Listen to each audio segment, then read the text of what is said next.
Hallelujah. मुझे सुनने वाले हर एक को जल्द आने वाले यीशु मसीह के नाम में आप सभी को प्रेम भरा सलाम। मैं आशा करता हूँ आप सभी दिन प्रतिदिन लगातार यीशु मसीह में बढ़ते जा रहे हैं। आइए मेरे प्रियो, आज का विषय हम मनन करेंगे और आज का विषय इस प्रकार से है कि कैसे हम यीशु मसीह को अपने जीवन में अपना सकते हैं या स्वीकार कर सकते हैं। तो मेरे प्रियो, जब हम यीशु मसीह की मृत्यु को, मौत को एक उपहार के तौर पर अपने जीवन में अपनाते हैं तो उस समय हम परमेश्वर के संतान, बेटा बेटी बन जाते हैं। क्योंकि वचन ऐसा कहता है कि क्योंकि पाप की मजदूरी तो मृत्यु है, परंतु परमेश्वर का वरदान हमारे प्रभु यीशु मसीह में अनंत जीवन है। मेरे और आपके जीवन में क्रूस पर यीशु की मृत्यु का क्या अर्थ है? मेरे प्रियो, वचन ऐसा कहता है कि यूहन्ना रचित सुसमाचार अध्याय 1 और आयत 12, जितने लोगों ने या फिर जितनों ने उसे ग्रहण किया, उस यीशु मसीह को अपनाया और जो उसके नाम पर विश्वास करते थे, उन्हें उस यीशु ने परमेश्वर की संतान होने का अधिकार दिया। आमीन। अगर आप अपने जीवन में यीशु को ग्रहण करना चाहते हैं तो कुछ आसान सी बातों का आप पालन करें। पहली बात यह है कि आपको समझना होगा कि पाप करने के लिए अब आप मर चुके हैं। अब आपके जीवन में और पाप नहीं होना चाहिए। आमीन। वचन ऐसा कहता है कि आप पाप के लिए बिल्कुल भी मरे हैं, क्योंकि पाप की मजदूरी तो मृत्यु है, लेकिन परमेश्वर का वरदान हमारे प्रभु यीशु मसीह में अनंत जीवन है। दूसरी बात यह आपको समझना होगा, आप खुद को नहीं बचा सकते, आप स्वयं को बचा नहीं सकते हैं। यूहन्ना रचित सुसमाचार अध्याय 15 और आयत 5 ऐसा कहता है कि क्योंकि तुम मुझसे अलग होकर कुछ नहीं कर सकते हैं। आमीन। तीसरी बात यह, आपको पश्चाताप करना होगा, अपने मनों को फिराना होगा। आमीन। और परमेश्वर के सामने अंगीकार करना होगा कि आप पापी हो। रोमियो की पत्री अध्याय 3 और आयत 23 ऐसा कहता है कि सब ने पाप किया और परमेश्वर की महिमा से सब वंचित हैं, दूर हैं। चौथी बात वह यह, आप विश्वास करें कि यीशु मसीह आपके पापों के लिए मरे। यूहन्ना रचित सुसमाचार अध्याय 3 और आयत 16 ऐसा कहता है कि क्योंकि परमेश्वर ने जगत से ऐसा प्रेम रखा कि उसने अपना इकलौता पुत्र यीशु दे दिया, ताकि जो कोई भी उस पर विश्वास करे, यानी कि उस यीशु मसीह पर विश्वास करे, वह नाश न हो परंतु अनंत जीवन पाए।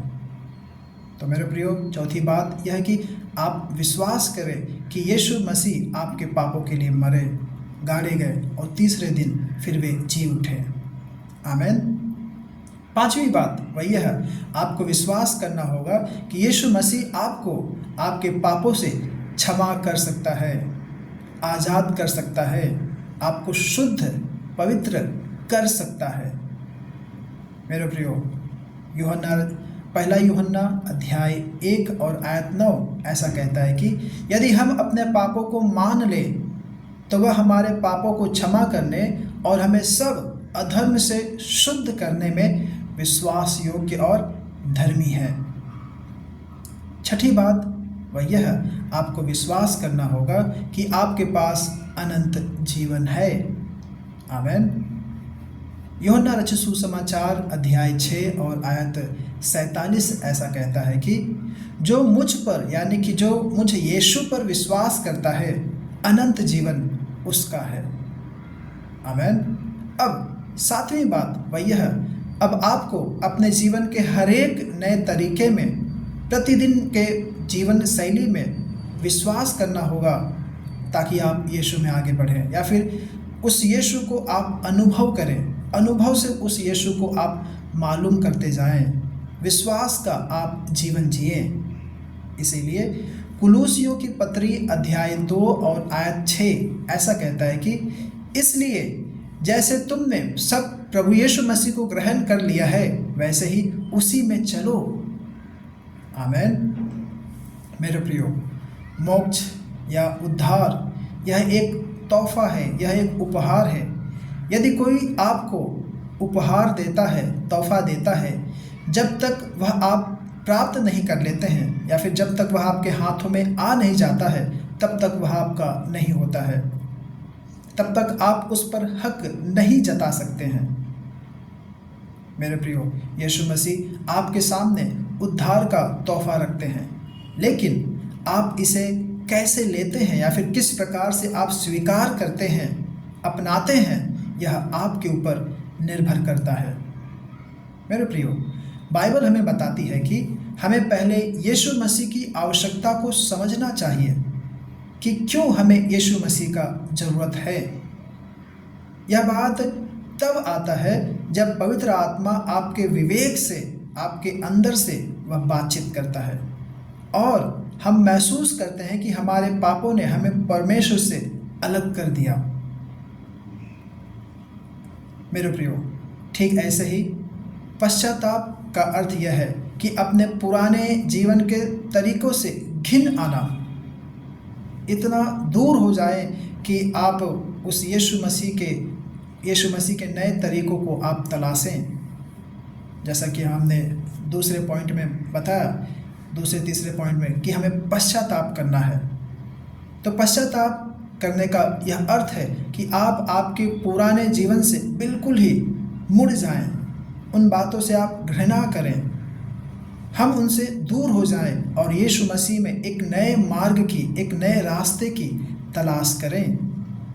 हम प्रार्थना में परमेश्वर के सामने अपने पापों को स्वीकार करें और प्रभु यीशु से कहें कि हमें बहुत खेद है, हमने जो भी पाप पिछले दिनों में किया।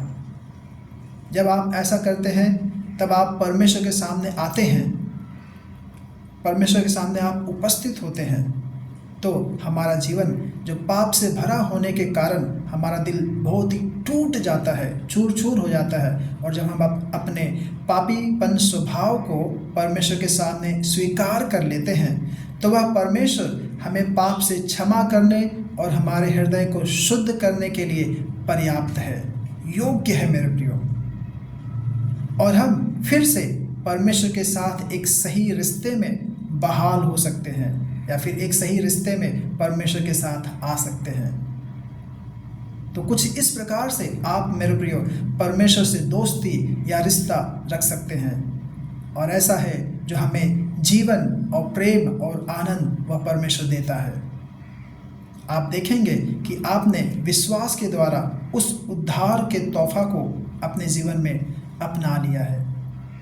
तो होने पाए मेरे प्रियो, हम इन कुछ बातों को, जो शुरुआती बातें हैं, मसीही जीवन में आगे बढ़ने के लिए, परमेश्वर के संतान, परमेश्वर का बेटा बेटी बनने के लिए आप अपने जीवन में लागू करें। आमीन। और परमेश्वर आप सभी को आशीष करे। धन्यवाद।